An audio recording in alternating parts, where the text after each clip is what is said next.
Warning: this video will increase your chances in surviving a plane crash. So before anything else, I must say that I have no knowledge whatsoever about planes, but I do know how to survive it.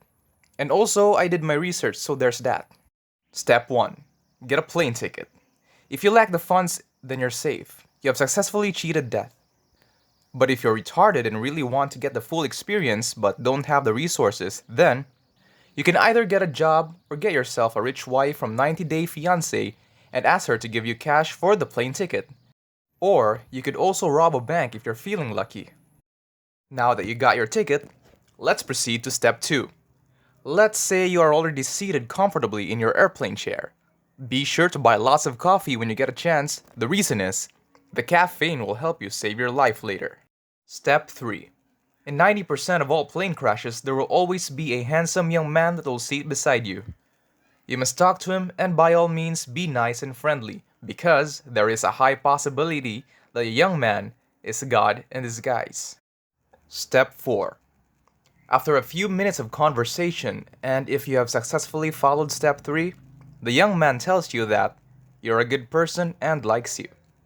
He then reveals his true identity and calls himself the god of plane crashes, and he intended to crash this plane but to your favor. This is good because 1.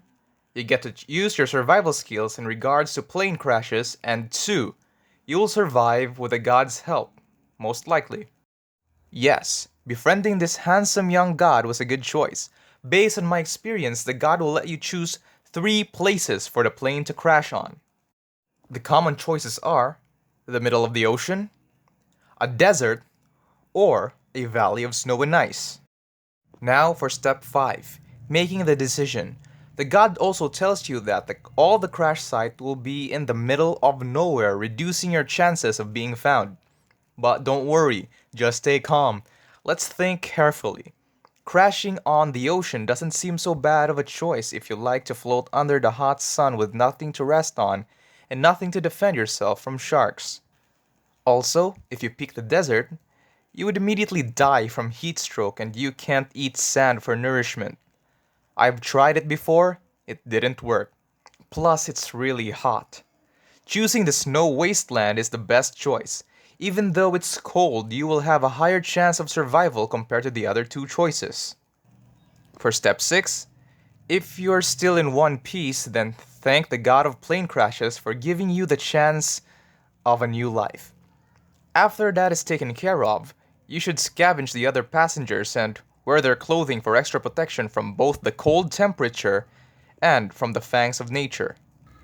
Step 7 is where you realize that the snow valley is the best choice of the 3.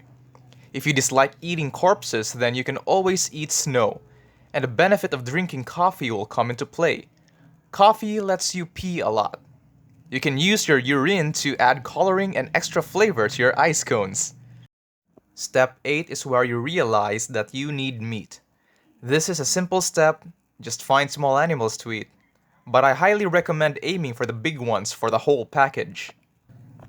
So be sure to keep your eyes peeled for caves because inside, lunch is waiting for you. Bears can be a good meal due to its size, but first, you need to kill it in order to consume the bear properly. Step 9. You go inside the cave and light a torch you made earlier in step 4. Or was it step 6?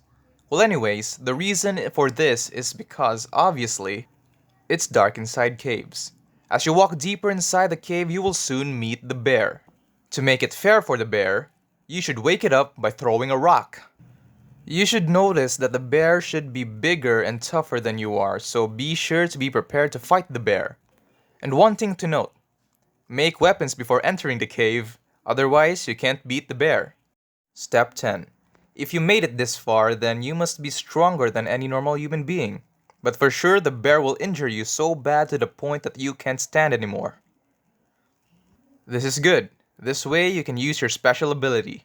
You must either have a friend or a family member that you care about so much and you will remember all the good times you had together.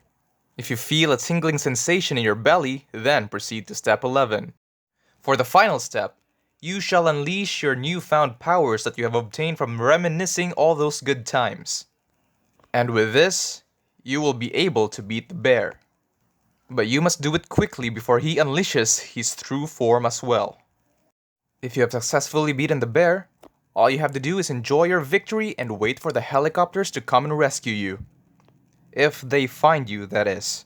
Oh yeah, before I forget, you should grab a parachute and jump out of the plane before it explodes. So, that would be it for this tutorial, and I hope you'll survive your next plane crash. Bye.